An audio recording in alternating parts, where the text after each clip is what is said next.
coordonnateur EDI Administration francophone à la FCFA et c'est un plaisir pour moi d'être l'animateur de ce panel dont le profil des intervenants et intervenantes sera présenté dans un instant, le temps pour moi de faire acte de reconnaissance.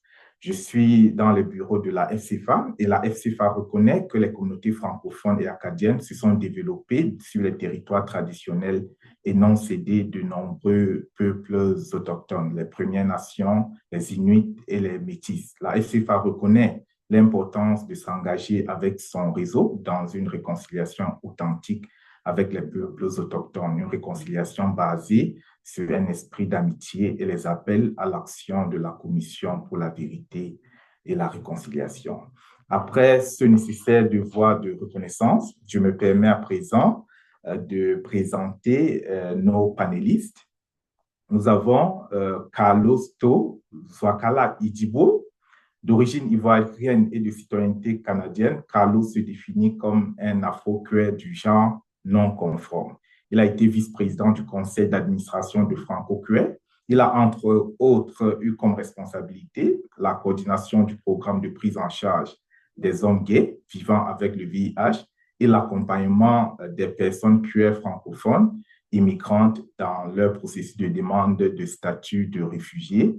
Bonjour Carlos et merci d'être avec nous. Ton micro est fermé, Carlos. Pardon. Ouais, je suis en train de dire bonjour, merci pour l'invitation. C'est un plaisir pour moi de prendre part à ce panel, en tant que panéliste surtout. Merci surtout d'avoir accepté notre invitation. Notre deuxième panéliste, c'est Amélia Sima, agente de développement communautaire et gestionnaire de projets au Comité franco-queer de l'Ouest. Et elle apporte son expertise et son expérience vécue en tant qu'artiste trans et non-binaire pour agir comme mentor pour les jeunes franco-queer de sa communauté et les alliés qui veulent en apprendre davantage. Merci beaucoup, Amélia, d'être parmi nous et bienvenue. Merci de m'accueillir, contente d'être là, puis j'ai hâte d'échanger avec vous. Parfait, c'est un honneur, c'est un plaisir de t'avoir. Notre troisième panéliste, je ne sais pas si elle est déjà là, c'est Rose Stacy Emmanuel. Elle est coordonnatrice du programme Partenaires Inclusifs et du programme de développement professionnel de leadership inclusif chez Franco-Queer. Je ne sais pas si Ruth est déjà avec nous. Oui, je la vois connectée. Bonjour Rose et merci d'être là. Tu peux allumer ta caméra. Bonjour Amadou, je ne sais pas comment ça fonctionne. C'est censé être allumé, mais je ne me vois pas. Ok, pas de souci. Pour le moment, on t'entend d'ailleurs très bien. Nous allons patienter le temps que la technique t'aide à résoudre le problème. Sinon, on t'entend déjà très bien. Merci infiniment d'être là. Et la quatrième invitée, la dernière, qui est peut-être une surprise pour vous parce qu'elle n'était pas présente dans nos affiches. Elle a confirmé sa participation quand nous avions déjà lancé la promotion. Et comme l'excès de ressources n'a jamais fait du mal à personne, nous avons donc souhaité la voir pour compléter le panel. Il s'agit de Siswe Ikindi. Elle est agente des politiques chez Rimbo Railroad et ancienne coordonnatrice de projet à Okasi. Spécialiste en prospective, elle soutient les stratégies de plaidoyer pour les droits humains et la protection des personnes LGBTQI+, déplacées de force. Chercheuse indépendante, elle s'intéresse à la création de structures durables et systémiques intégrant les perspectives queer. Bonjour Sisvé et merci d'être avec nous. Merci Amado. Bonjour tout le monde. Excellent. Le décor ainsi planté, je me permettrai de commencer dans la liste des questions que j'ai pour vous et nous allons échanger sur cette base. J'ai préparé quelques questions et j'inviterai le public déjà à préparer leurs questions s'il en a et à les poser dans le clavardage. Je me ferai le plaisir de les poser à nos panélistes. Alors, la première question, vous allez peut-être considérer ça comme une question usuelle de tous les jours, mais c'est toujours important de vous demander ce que représente la Journée internationale de lutte contre l'homophobie, la transphobie et la biphobie pour vous. Je commencerai peut-être par Amélia. Oui, absolument. Merci de me passer la parole. Donc, pour moi, je pense que le 17 mai, joue un important rôle à travers l'année parce que quand même un appel à l'action assez important. Euh, Personnellement, ça représente, c'est un renouvellement symbolique de mon alliance, même si je fais partie de la communauté. Être allié pour des personnes qui ont différentes identités au sein de la communauté, c'est tout aussi important que si j'étais en dehors de la communauté. Donc, juste parce que je suis une personne transgenre et non-binaire, ça veut pas dire que je peux pas être alliée aux personnes lesbiennes, aux personnes gays, etc. Donc, c'est vraiment l'unité contre la haine, qu'elle vienne de l'intérieur ou d'ailleurs. Puis pour moi, c'est aussi un rappel important de reconnaître l'intersectionnalité. Être allié, ça s'arrête pas juste à comme l'orientation sexuelle ou l'identité de genre, vraiment. Toutes les différentes formes d'oppression, que ce soit, tu sais, l'homophobie, la biphobie, la transphobie ou autres, sont vraiment interreliées. Donc, ouais, je crois que personne n'est libre jusqu'à ce qu'on soit tous libres. Donc, la journée du 17 mai est super importante pour rappeler ça à la communauté, et à moi-même aussi. Parfait, merci beaucoup. Et Carlos, tu as quelque chose à dire par rapport à la symbolique même de cette Mais, journée? la journée internationale de lutte contre l'homophobie, la lesbophobie et puis la transphobie représente énormément pour moi. Ça représente énormément pour moi dans le sens où ça fait quand même 25 ans que je milite, que je suis activiste pour la promotion, la reconnaissance et la protection des droits des personnes LGBTQ+. Euh, mon parcours a commencé ici en Afrique et puis en 2006, quand je suis arrivé au Canada, jusqu'alors, je me disais que le Canada a des lois qui protègent les droits des personnes LGBTQ+, donc il n'y aurait pas d'incidents, il n'y aurait pas d'attaque à l'endroit de ces personnes-là, issues de communautés LGBTQ+, et Two-Spirited as well. Mais j'ai été très choqué de me rendre compte, parce que à Toronto, je vivais dans le village gay.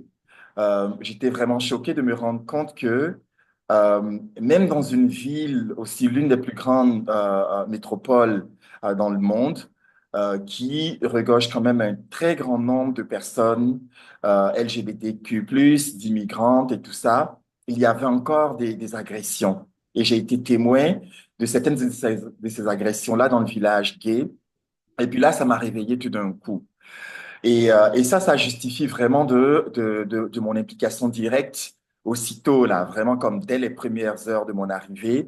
J'ai cherché à savoir s'il y avait une organisation, quelles sont les organisations LGBT à Toronto. Évidemment, j'en ai trouvé une panoplie anglophone, mais ça a été vraiment comme un coup de cœur pour moi de rencontrer Franco Queer finalement, comme je le disais dans ma bio, et de pouvoir siéger, de pouvoir continuer en étant à Toronto, surtout dans la communauté francophone, à mener le travail, à mener cette lutte-là contre la transphobie, l'homophobie et la lesbophobie, le travail que j'avais commencé dans mon pays ici. Donc pour moi, ça a tout son sens.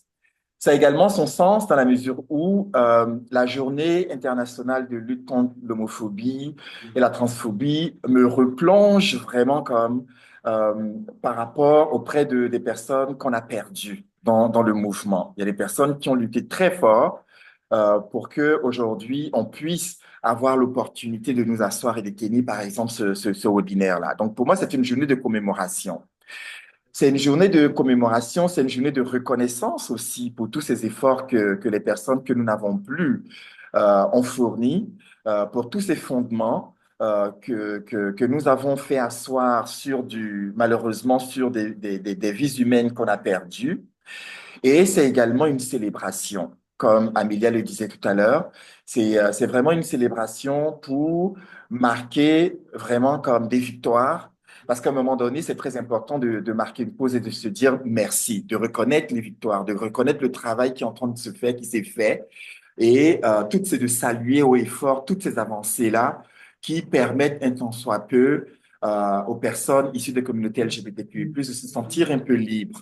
Et c'est d'ailleurs la raison pour laquelle le Canada constitue vraiment une terre d'immigration pour beaucoup, beaucoup de gens qui, malheureusement, dans leur pays, ne peuvent pas vivre en fonction de qui ils sont réellement.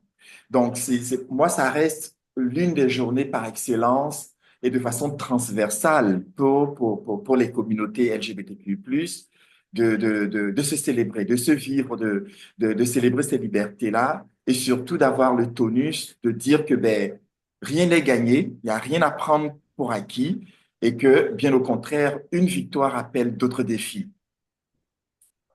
Très bien, merci beaucoup. Donc, si je retiens que c'est en fait une journée pour capitaliser les acquis et se mobiliser afin de défendre les droits et de conquérir d'autres droits qui restent encore malheureusement non acquis.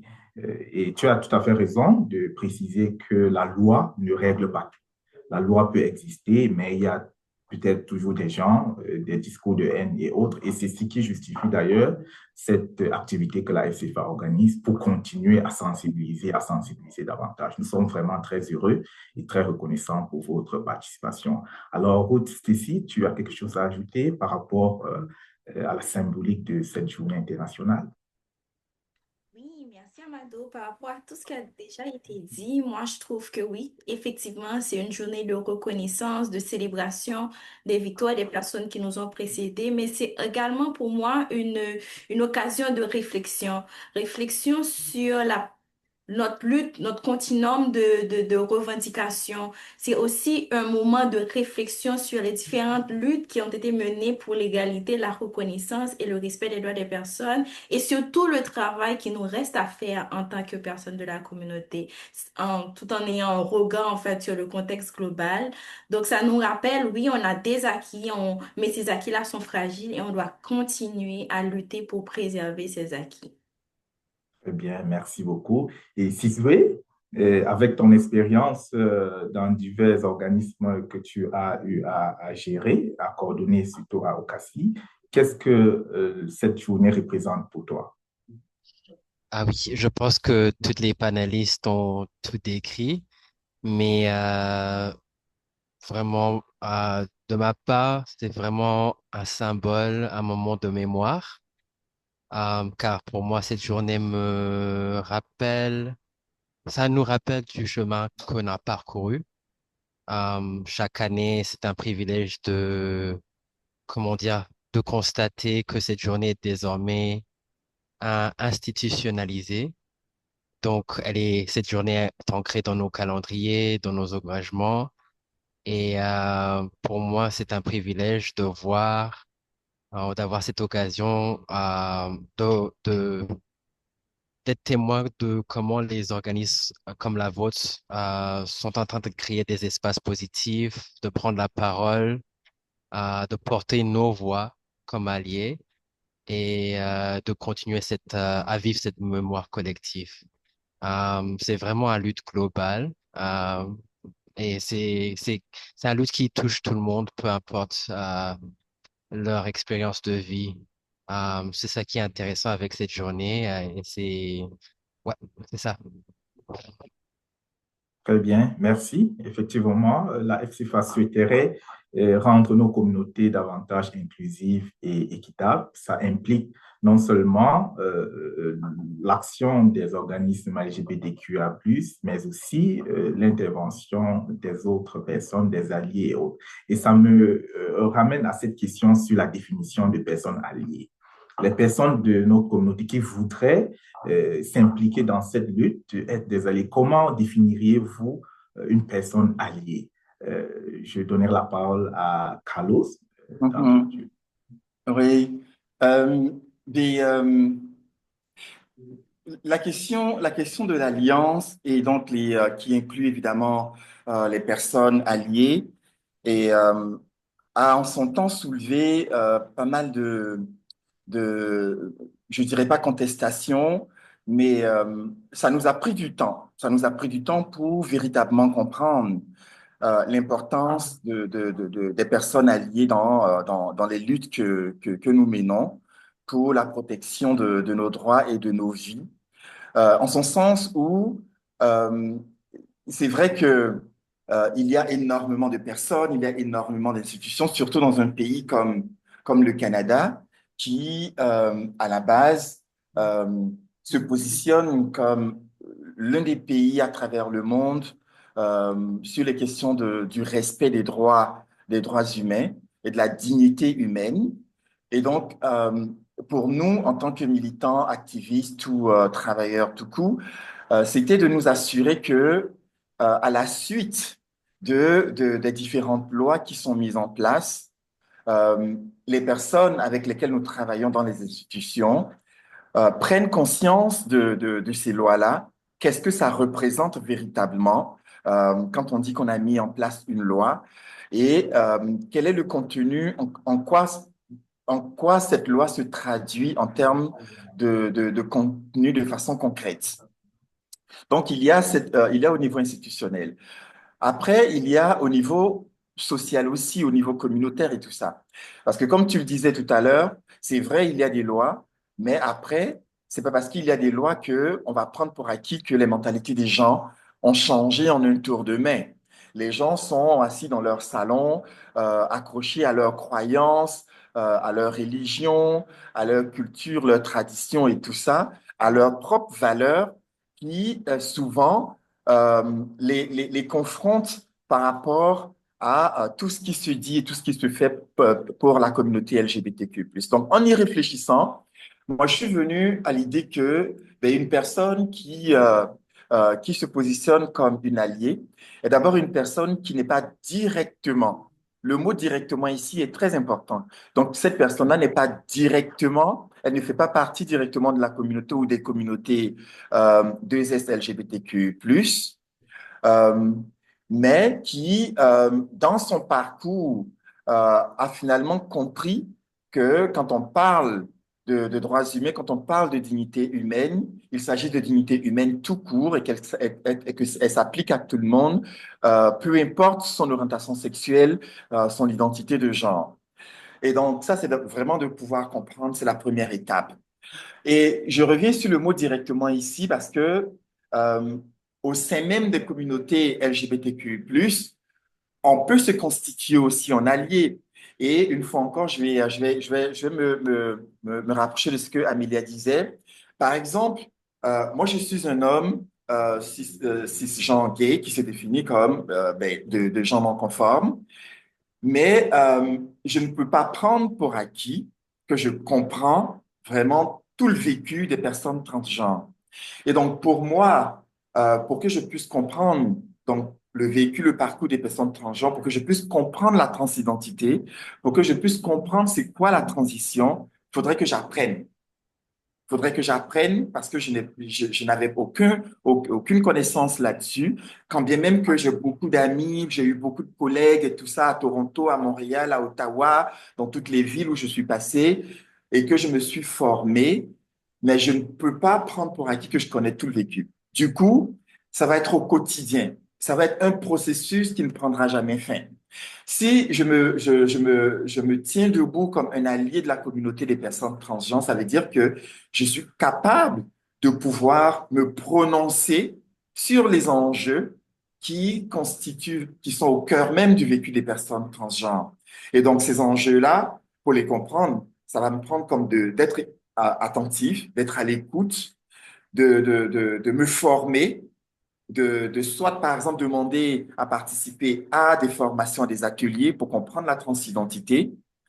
Et puis, pendant que je suis en train de faire ce parcours-là, que je reste conscient du fait que même si je suis au Canada, dans un pays où on parle de liberté et tout ça, mais il y a toujours des personnes trans, il y a toujours des femmes lesbiennes, il y a même des hommes gays aussi, qui n'ont pas cette capacité de parler en leur nom.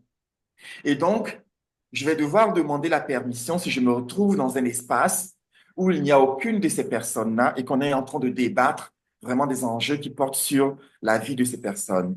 Donc, en amont, il faudrait que je m'assure que j'ai comme la caution de cette catégorie de personnes et que quand je me déplace dans un espace où il n'y a pas une personne de cette catégorie-là, que je vais parler en leur nom, j'ai le soutien de la communauté en question. Donc, il y a un devoir d'obtention, une caution de, ben, OK, il n'y a pas de souci, tu as le droit de parler en notre nom.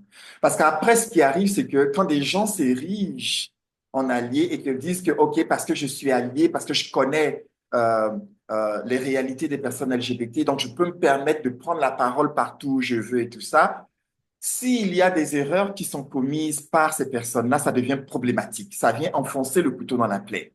OK. L'autre chose, en tant qu'allié, c'est d'être conscient et consciente aussi de ses privilèges en tant qu'hétérosexuel, en tant que privilège dans le sens où on ne subit pas vraiment comme toutes ces attaques, ces agressions dont je parlais un peu plus tôt quand on parlait de qu'est-ce que représente pour nous la Journée internationale de lutte contre l'homophobie. Donc, les personnes alliées en tant qu'hétéros, en tant que des hommes hétérosexuels ou des femmes hétérosexuels, c'est leur privilège. On ne viendra pas les confronter par rapport à leur orientation sexuelle. Alors que pour les personnes LGBT, dès qu'elles ouvrent la bouche ou que les gens savent qu'elles font partie des communautés LGBT, qu'elles ont une orientation sexuelle différente, alors là, comme tout le ciel commence à s'écrouler sur leur tête. Donc, c'est un privilège pour les personnes alliées. Et les personnes alliées devraient reconnaître ce privilège-là et s'appuyer là-dessus pour dire, ben, OK, je vais utiliser mon privilège pour pouvoir faire la promotion, pour pouvoir défendre. Si, par exemple, je travaille dans une institution et que j'ai eu l'opportunité d'être formé, de côtoyer, de participer à des activités, de comprendre les politiques et tout ça qui entourent vraiment tous les enjeux et de défendre. Donc, c'est mon rôle, mon devoir de pouvoir aussi sensibiliser mes collègues dans l'institution où je travaille pour qu'ensemble, on puisse déconstruire tous les stéréotypes et voilà, qui mènent à le développement de biais. Donc, c'est un travail continu, ça ne s'arrête jamais. Et pour terminer aussi, il y a la question aussi de la protection des personnes qui se tiennent comme des alliés, de vrais alliés là, pour la OK. communauté Nous LGBT. allons revenir sur cette protection, si tu me permets. OK, Le temps pour moi de demander aux autres voilà. membres du Donc, c'est panel. vraiment grosso modo ce que je pouvais dire sur la question des alliés. OK, merci. Je reviens vers toi tout à l'heure. Est-ce que les autres membres du panel, vous partagez la même conception, c'est-à-dire une personne alliée devrait d'abord commencer par apprendre et s'ouvrir à la complexité, comprendre qu'il n'y a pas une seule identité dans la communauté LGBTQ et autres, et surtout éviter la fausse représentation. Vous avez d'autres éléments à ajouter? S'il n'y a pas, nous pouvons... Oui, Ruth Stacy, je te vois. Vas-y. Oui, je voulais ajouter, je ne sais plus si je l'ai manqué, mais je voulais ajouter aussi que les personnes alliées dénoncent également les discriminations. Ce sont des personnes qui ne vont pas tolérer des comportements discriminatoires, des blagues homophobes, transphobes, et vont s'exprimer justement pour défendre la dignité des personnes de SLGBTQIA+. OK, merci. Et je pose donc cette question sur euh, les organismes francophones ici au Canada. Est-ce que ces organismes, selon vous, sont mieux outillés pour être des alliés efficaces dans la lutte contre l'homophobie, la transphobie et la biphobie? La parole à qui veut la prendre? Peut-être Sisui ou Amelia. Amelia? Oui, je peux y aller si c'est correct avec Sisui. Donc, du côté de la francophonie, je peux vraiment parler pour mon contexte spécifique de l'Ouest Absolument. en tant que communauté de langue officielle minoritaire. Ce qu'on a à notre avantage ici, étant une petite communauté, c'est vraiment l'unité. Donc, c'est vraiment vital qu'on se rallie pour protéger nos membres les plus vulnérables, que ce soit les personnes racisées, les personnes en situation de handicap, les personnes en situation de précarité ou bien sûr les personnes de LGBTQIA+, comme on en parle aujourd'hui. Euh, je pense que si on utilise nos réseaux francophones pour passer de l'information véritable et se mettre toutes sur la même page quant à comment être un allié, c'est vraiment les faits sur les personnes du LGBTQIA+, euh, les communautés francophones peuvent devenir encore plus accueillantes. euh, puis inclusives, plus qu'elles le sont déjà. Ça ne veut pas dire qu'on sera parfait, mais je pense que si on se tient, si on implémente vraiment une culture de se tenir mutuellement responsable entre alliés, euh, ça peut vraiment changer le paysage culturel pour tu sais, rendre nos espaces encore plus inclusifs, surtout que les communautés minoritaires tu sais, ont des historiques de comme euh, tu sais, le catholicisme, etc., qui étaient peut-être moins tolérants dorénavant, avant. Donc, c'est vraiment important qu'on se rallie sur le fait que on est une petite communauté, on peut être unis sur des questions d'inclusivité, surtout pour protéger nos membres du LGBTQIA+, qui ont autant le droit de faire partie de la communauté francophone que toutes les autres personnes. Donc, je dirais vraiment comme prenez, il y a des organismes francophones et queer, comme Franco-Queer en Ontario, comme la communauté franco-queer de l'Ouest. Prenez avantage de ces ressources-là, tu sais, qui sont spécialisées pour chaque province, chaque territoire, chaque communauté spécifique. On est vraiment chanceux d'avoir de tels leaders dans nos communautés qui sont prêts à répondre aux questions et à donner des recommandations autant aux personnes de LGBTQIA+, qu'aux alliés, tout en français. Donc, je dirais que on est mieux outillé que d'autres, mais on n'est pas parfait. Parfait. Donc, je note qu'il y a une marge de progression. Et pour progresser, nous devons profiter de notre statut de minoritaire pour serrer les coudes et avancer. Et Roustécie, tu as des éléments d'appréciation sur le niveau des organismes francophones en termes d'alliance. Est-ce que Sisvé peut aussi ajouter quelque chose? Ou Carlos? Oui.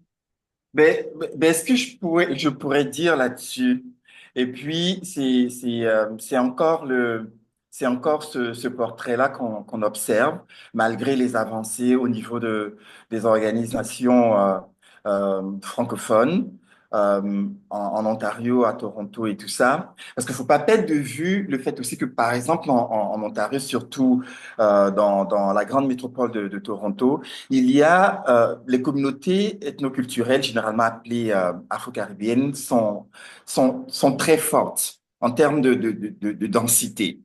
Et dans l'histoire de ces communautés francophones-là, l'une des choses dont on s'est rendu compte, c'est que, au risque de me répéter, c'est que les gens se déplacent avec le bagage, leur bagage culturel et tout ça. Et dans ces bagages culturels-là, il y a l'homophobie puisqu'elles viennent des différents pays d'Afrique ou des Caraïbes où l'homophobie est encore très prononcée. Donc, elles viennent à Toronto, elles viennent au Canada avec ces bagages-là.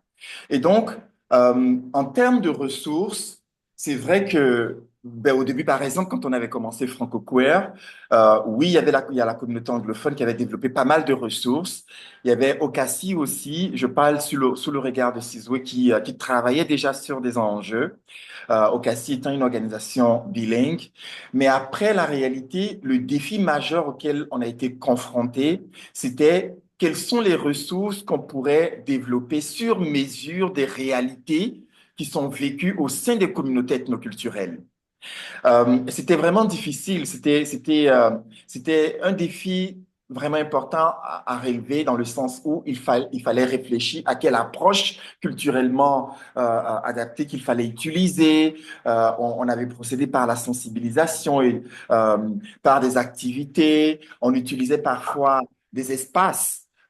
Des activités qui étaient menées par ces différentes communautés-là. On les invitait aussi dans nos activités respectives. Tout ça dans le sens de sensibilisation pour déconstruire vraiment les préjugés et les stéréotypes et tout ça.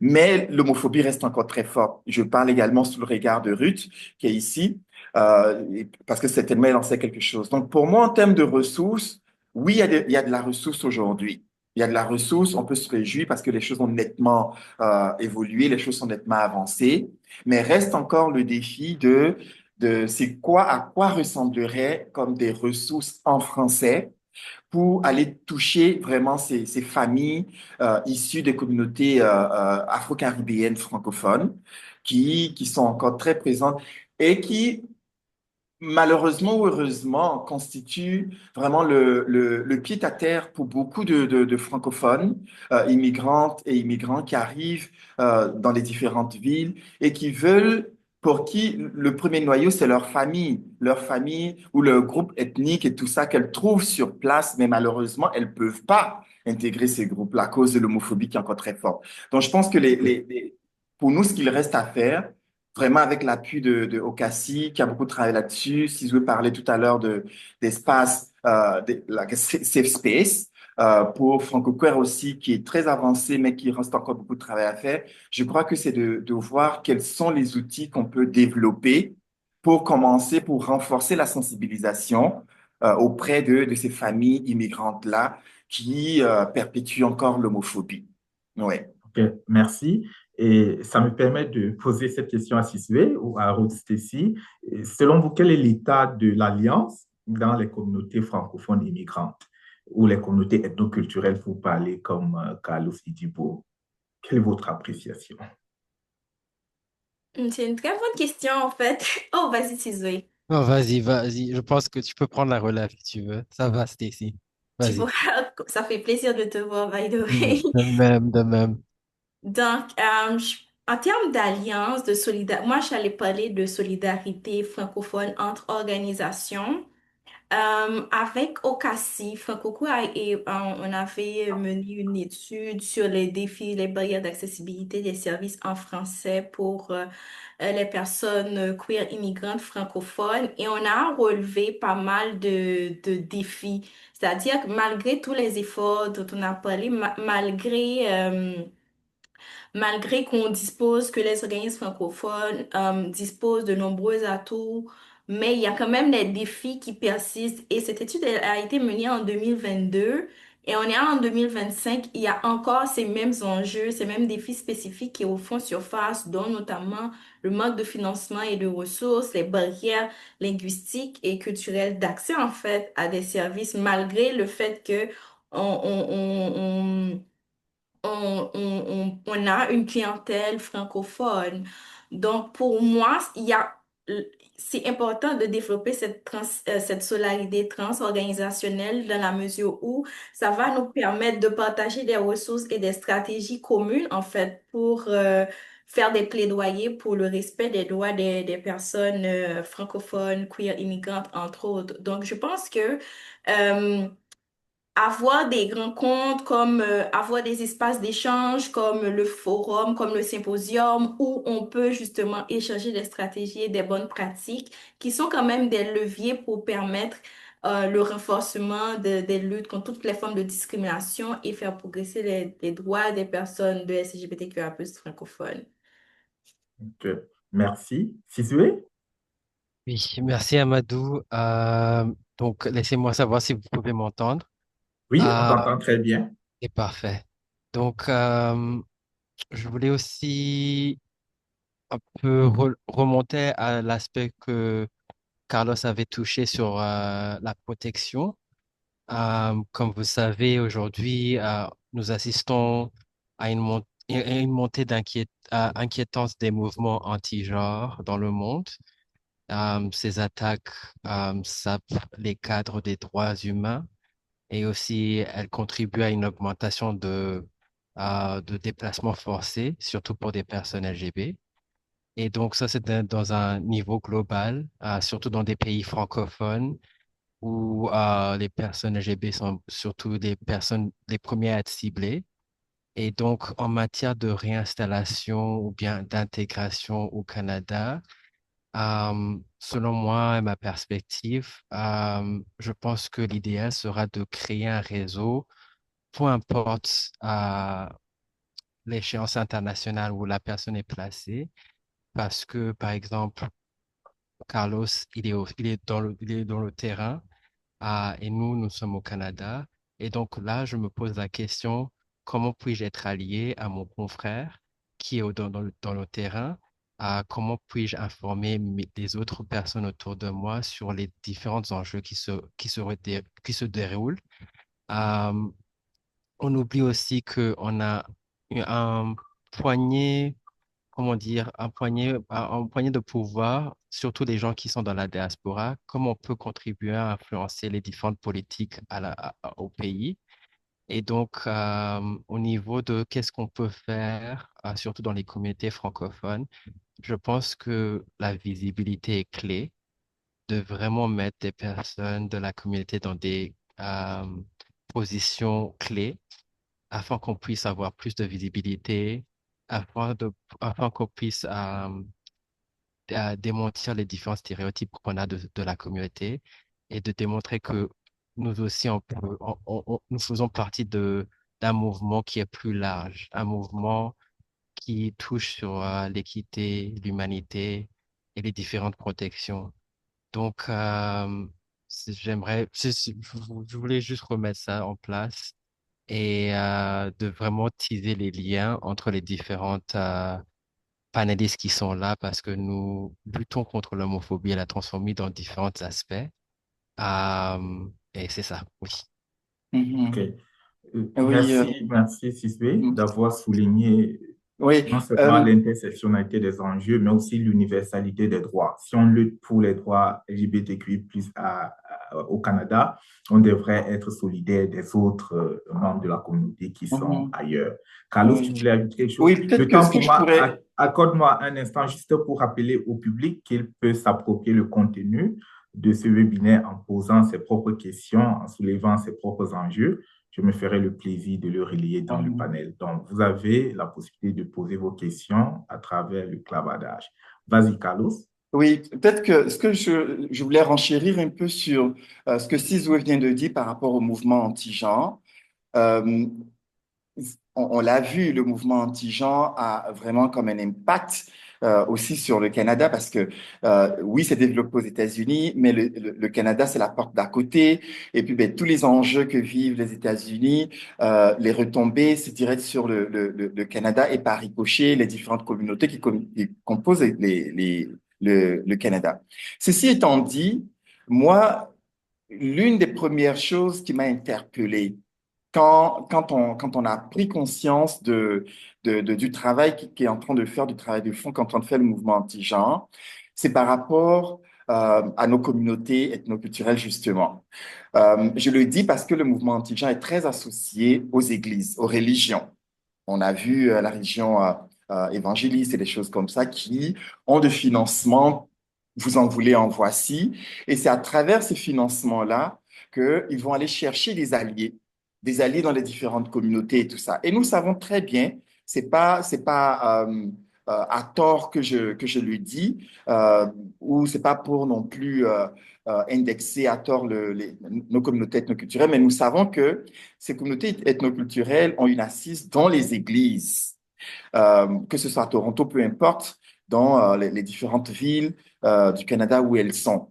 Et à travers ces églises-là, étant donné que l'homophobie est encore très forte dans nos communautés, donc l'une des branches que le mouvement anti-genre donc, utilise, c'est de passer à travers les communautés qui sont très attachées, très accrochées aux religions pour mener à bien leur mandat. Et c'est la même chose, ce qui se passe partout dans les différents pays, y compris bien sûr le Canada, étant donné qu'on parle du Canada en ce moment. Dans les pays où il y a des fortes communautés ethnoculturelles qui sont très attachées aux religions, donc le mouvement anti-genre va passer par ces communautés-là pour étendre vraiment ses tentacules. Et moi, c'est la première chose qui m'a vraiment interpellé. Et comme leur mandat, une partie de leur mandat, c'est de renforcer l'homophobie, et que déjà nous avons dans nos communautés ethnoculturelles l'homophobie qui est encore très forte. Donc je pense que l'alliance ou le rapprochement dont Ruth parlait ici, inter-organisation, pour qu'ensemble les organisations puissent réfléchir à des stratégies qui vont aider à ne pas, disons, adresser des barrières contre ces mouvements anti-genre dans le sens que les communautés francophones y compris les communautés ethnoculturelles, ne se laissent pas influencer par ces mouvements anti-genre-là. Parce que oui, ça touche directement les communautés LGBT, mais ici, on parle de la question du genre. Et je pense que pour nous, personnes issues de la communauté LGBT, c'est ce genre d'argument qu'on devrait développer. Puisque les mouvements anti-genre, son nom l'indique très bien, anti-genre. Et il y a ici la question du genre, il y a ici la question des femmes, il y a ici la question de piétiner les droits des femmes. Et donc, si les droits des femmes sont piétinés, à votre raison, les droits des personnes LGBT. Donc, pour nous, stratégiquement, il faut qu'on aille chercher nos alliés auprès des femmes, auprès des organisations francophones qui travaillent avec les femmes, pour qu'ensemble, on puisse réfléchir à des stratégies gagnantes. Ok. Merci, Carlos. Tu as raison d'avoir ce regard lucide sur nos communautés, les communautés non culturelles, les communautés immigrantes, dans leur rapport à la diversité, notamment à la diversité sexuelle et à la pluralité de genre. Mais au-delà de ces communautés, nous avons constaté, Sisbé le rappelait, je pense, cette montée du discours de haine avec un contexte compliqué en Amérique du Nord. Ce qui se passe chez le voisin, ça impacte fatalement le Canada sur le plan politique, l'intolérance et autres. Avez-vous constaté à votre niveau l'influence de ces discours dans vos activités ici au Canada? Est-ce qu'il y a eu des régressions en termes de droits des minorités sexuelles et la pluralité du genre? Euh, c'est parce que je ne voudrais pas dire les choses crûment, mais le contexte politique en Amérique du Nord, Uh-huh. depuis quelques mois, Est-ce évidemment, que, ça, oui, c'est contre les droits des minorités et autres. Est-ce qu'à votre niveau, vous avez constaté des régressions? Est-ce que vous avez des inquiétudes par rapport à cela? Ouais, si je peux me permettre, dans l'Ouest canadien, comme je suis sûre que vous avez entendu, ben, surtout dans les grands centres urbains tels que Vancouver, Edmonton, Calgary, on est quand même plus ou moins chanceux parce qu'on est, oui, on est entouré par des beaucoup de petites communautés plus conservatrices, mais nos entourages dans les milieux urbains restent quand même ouverts. Surtout avec le mouvement plus conservateur que nous observons présentement à l'échelle mondiale, c'est un grand confort que moi personnellement, je peux comme vivre mon identité queer, de corriger les gens sur mes pronoms, etc. dans ma vie de tous les jours, puis ça reste plus ou moins banal, mais c'est sûr que c'est une autre histoire, surtout au niveau des politiques qui ont été mises en place dans les dernières années en Alberta et en Saskatchewan. Euh, c'est un c'est des régressions qu'on a vues en termes de droits, surtout chez les jeunes personnes transgenres. Donc, quand on parle, comme Carlos parlait du mouvement quote-unquote anti-genre ou anti-woke, je suis sûre qu'il existe sous plusieurs noms. Mais cette haine-là a créé des barrières pour les jeunes qui soit n'existaient pas auparavant ou ont existé à cause d'avancées dans la science, d'avancer dans la compréhension et la visibilité euh, de ces personnes-là. Donc, c'est très frustrant de voir que, tu sais, ça l'affecte les gens au niveau gouvernemental. Puis, il y a quand même un grand manque d'éducation, surtout dans les écoles. Au Comité franco-queer de l'Ouest, on travaille beaucoup dans les salles de classe. Puis, on est invité pour venir parler justement des enjeux du LGBTQIA+ en français. Puis, je me retrouve souvent devant des classes de secondaire pour lesquelles c'est une des premières fois qu'elles entendent parler des enjeux du LGBTQIA+ de manière formelle. Puis, ces écoles vont souvent nous inviter suite à un événement comme un incident de comme taxage ou, tu sais, de discrimination entre jeunes. Donc, on voit vraiment comme l'impact de ces régressions-là politiques chez les jeunes, chez les discours à propos des personnes queer chez les jeunes.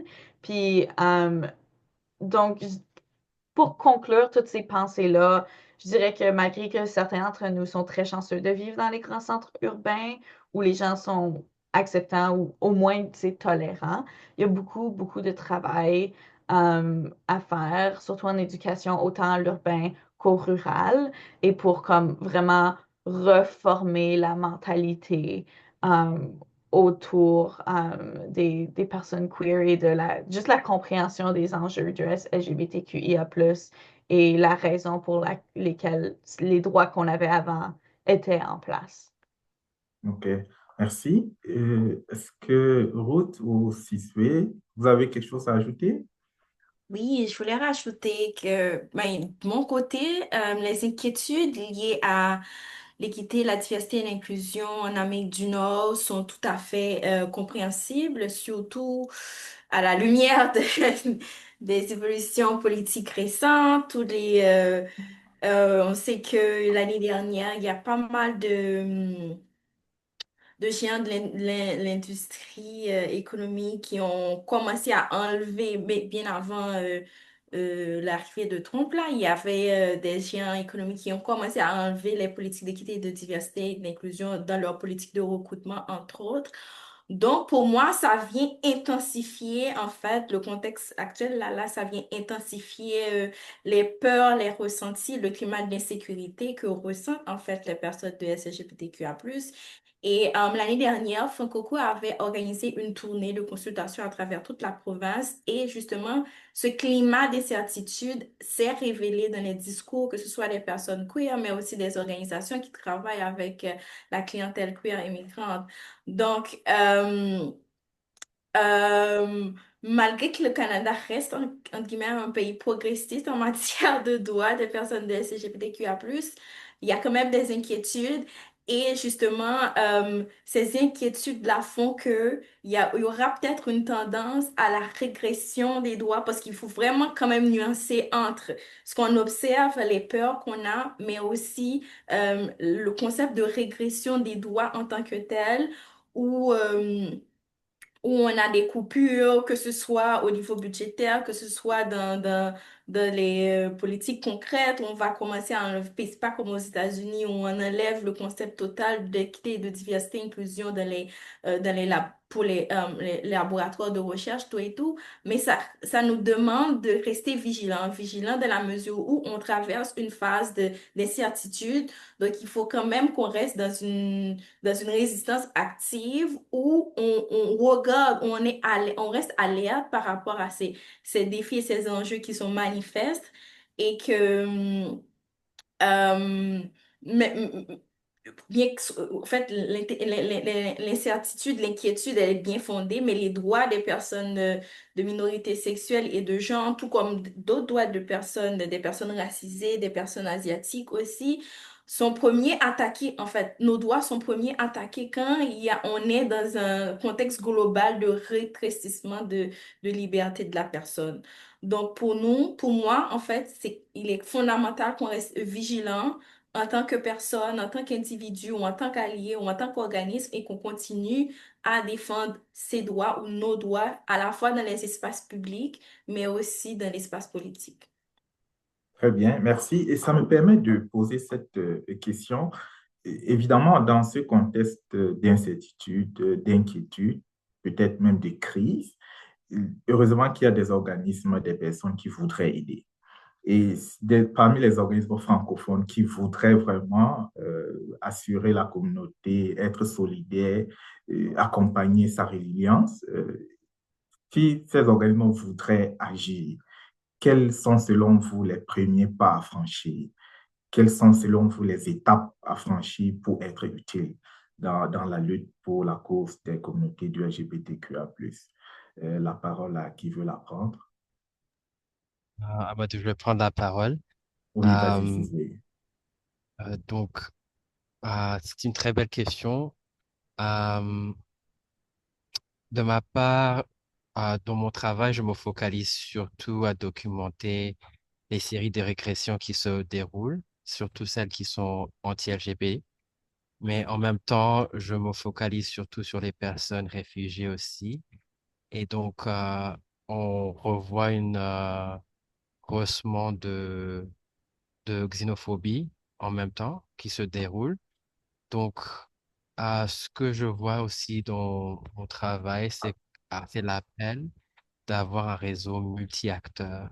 Donc, c'est-à-dire d'avoir un réseau qui est intersectionnel, qui peut répondre aux différents besoins des différents aspects de la personne, des personnes LGBT, peu importe de leur parcours. Et donc, je pense que Franco Queer a déjà créé une sorte de rassemblement de différents organismes, peu importe leur mandat, à ceux qui se décrivent comme alliés. Et donc, je pense que ça serait mieux de s'engager dans dans ces réseaux qui existent déjà, même si elles sont formelles ou informelles, parce que c'est à travers la communauté, c'est à travers ces réseaux qu'on peut avoir les différentes informations clés afin de répondre à nos différents problèmes ou d'avoir les solutions. C'était vraiment ça, de cibler, de vraiment démontrer l'intersectionnalité des différentes oppressions qui se déroulent pour beaucoup de personnes de nos communautés. Et il suffit pas de se focaliser sur une chose, c'est ça. OK. Et donc, c'est très intéressant. Donc, au lieu de créer d'autres programmes ou activités, il faut déjà commencer par renforcer les capacités des programmes et des activités qui existent déjà. Donc, utiliser les réseaux existants. Merci. Est-ce que Carlos a quelque chose à ajouter sur ce que les organismes pourraient faire pour être davantage utiles dans cette lutte?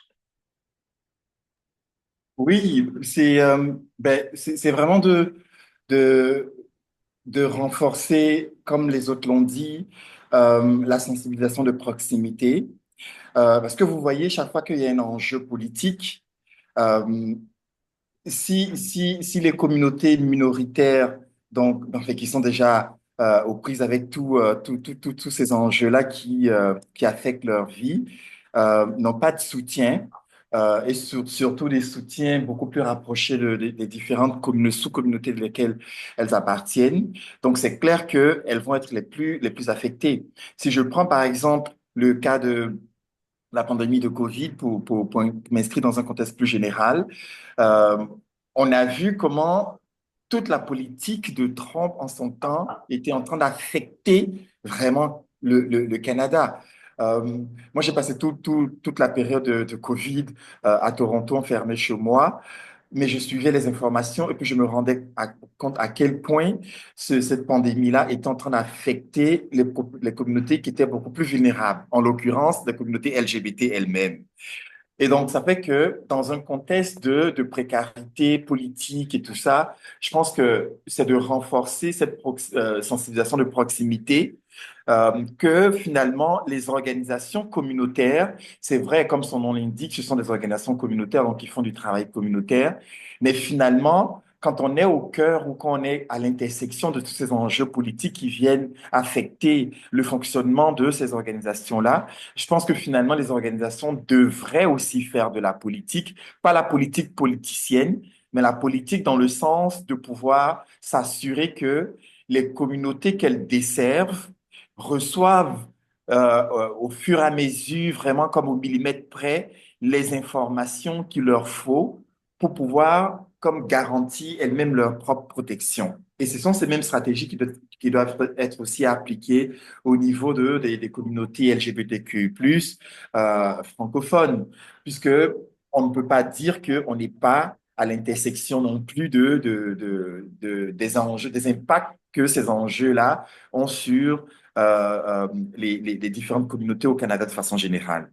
Donc, il faut sensibiliser, renforcer les sensibilisations, renforcer donc les alliances interorganisations, s'assurer de garantir donc la protection dès les premières heures donc des populations les plus vulnérables, y compris les minorités sexuelles et de genre, de sorte à ce que en diffusant des informations, vraiment cela puisse permettre à ces communautés-là de prendre aussi des décisions éclairées.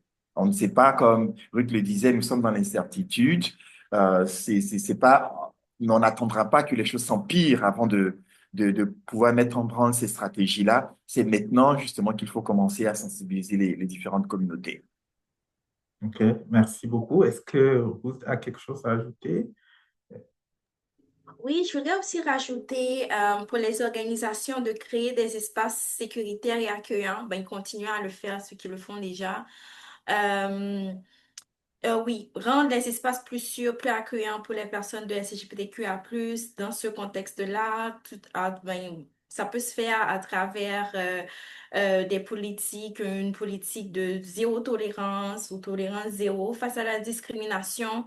Adopter une politique claire, en fait, que ce soit clairement précisé, qu'on lutte contre l'homophobie, transphobie à l'interne de l'organisation, qu'il existe des règles de conduite explicites, en fait, des mécanismes pour signaler toute forme d'agression, de discrimination envers les personnes de LGBTQIA+. Je dirais aussi continuer à former les membres de l'organisation, que ce soit à travers des ateliers sur l'inclusivité ou autre, la reconnaissance des microagressions qui existent à l'interne, la gestion des conflits, entre autres.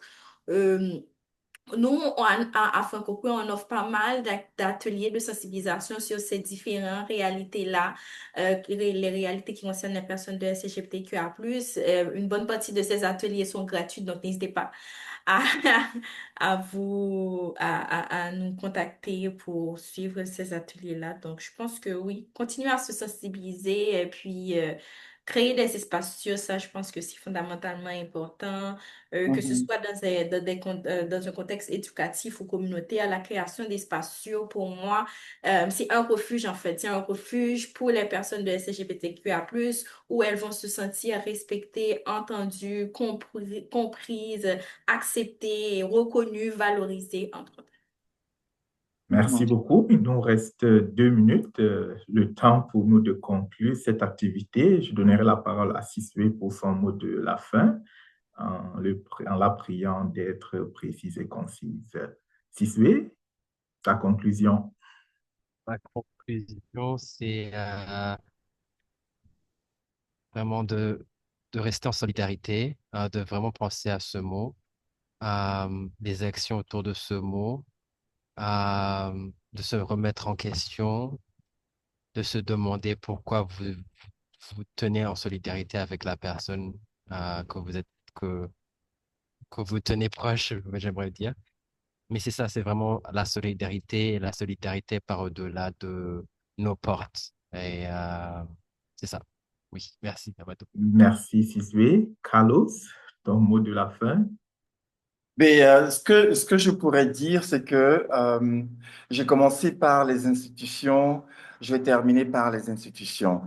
Pour la simple raison que, pas plus tard que la semaine dernière, j'étais en train de terminer un processus de webinaire dans le cadre de mon travail en tant que consultant auprès d'une compagnie dont je vais taire le nom, une compagnie canadienne qui regorge de pas mal de conservateurs et de conservateurs homophobes. Le projet avait commencé puisqu'on est dans un contexte de diversité, inclusion et équité, le projet avait commencé sur ça. Donc, les questions anti-oppression, anti-racisme et des choses comme ça. Sauf que, au fur et à mesure qu'on avançait dans la en œuvre du projet des différents webinaires, il y avait des personnes, on recevait des personnes qui nous écrivaient en privé. Et donc, qui nous ont clairement dit que dans cette compagnie, qui est l'une des grosses compagnies au Canada, le leadership est composé de conservateurs et de conservateurs homophobes et de conservateurs homophobes racistes.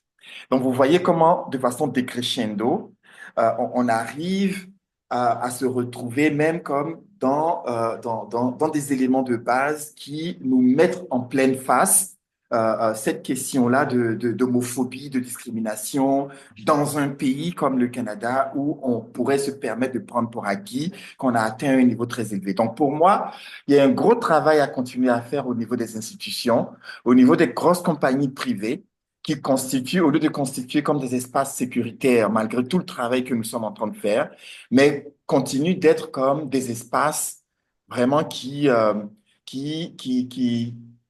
qui suscite comme des réactions post-traumatiques chez les personnes LGBT et les personnes LGBT appartenant aux communautés afro-caribéennes. Donc, c'est vraiment un message de renforcement de capacité, de renforcement de stratégie en direction des institutions, en même temps qu'on les renforce aussi au niveau des organisations communautaires et des différentes communautés francophones au Canada. Merci beaucoup, Carlos, pour ton engagement et pour ta générosité à partager ces idées avec nous. Il y a une question en route, je me permettrai de la poser, même si nous sommes légèrement au-delà du temps. Est-il possible d'envisager des formations certifiantes pour les alliés? C'est une question que je reçois dans le clavardage. Est-ce que Oui, bien sûr, c'est l'une de nos axes stratégiques pour cette année, ben, pour les 3 prochaines années-là, avoir des formations certifiantes. Donc, oui, la personne peut m'envoyer un courriel et je prendrai contact avec elle pour la suite. Ok, merci. Si tu peux juste mettre l'adresse ou le site Internet de ton organisme OK. pour le public. Amélia, tu as ton mot de la fin? Oui. Donc, moi, à l'opposé de Carlos, j'ai commencé par le personnel, je vais finir par le personnel. Donc, oui, tout, s'assurer qu'on est unis en tant qu'organisation, c'est super important, mais quelque chose de super simple que vous pouvez faire dans votre vie de tous les jours, que ce soit au travail, chez vous, etc., c'est que si vous entendez des propos haineux ou de la désinformation à propos des personnes trans LGBTQIA+, et que vous êtes alliés, dites de quoi. Ça peut être énormément de pression puis de travail émotionnel pour les personnes de LGBTQIA+, de corriger les autres ou de se mettre dans des positions de comme confrontation. Um, donc, vraiment, je dirais, pour être allié, pour continuer, parce que comme on a dit, être allié, c'est un verbe, c'est une action, c'est pas juste un collant que vous mettez sur vous une fois, puis voilà, vous êtes magiquement allié. Donc, éduquez votre famille, vos amis, vos proches sur ce qui se passe avec des informations véridiques, puis en corrigeant gentiment, surtout en termes d'humanisation des personnes queer. Beaucoup des régressions qu'on voit sur les enjeux et les droits des personnes queer en rapport à la déshumanisation de ces personnes-là. Donc, aider peut-être vos membres qui sont moins éduqués sur ces enjeux-là et en les corrigeant gentiment. Ça peut vraiment, c'est vraiment simple comme geste, mais ça nous aide beaucoup, surtout au sein de petites communautés telles que les communautés de langue officielle en situation minoritaire. Donc, gardez-vous mutuellement responsables. De ne pas promouvoir la haine, soit dans ces milieux organisationnels ou dans vos milieux personnels. Merci beaucoup, Amélia. Merci tout le monde. Merci à tous nos panélistes également pour votre disponibilité, pour votre générosité à partager vos idées avec nous. Merci surtout à notre public pour sa confiance et pour son engagement. Participer à ce webinaire est déjà un engagement. Nous vous en remercions et au plaisir de vous retrouver dans le cadre des autres activités en équité, diversité et inclusion que la FCFA organisera tout au long de l'année. Merci infiniment et au revoir. Bonne soirée à tout le monde. Merci. Bonne soirée. Merci.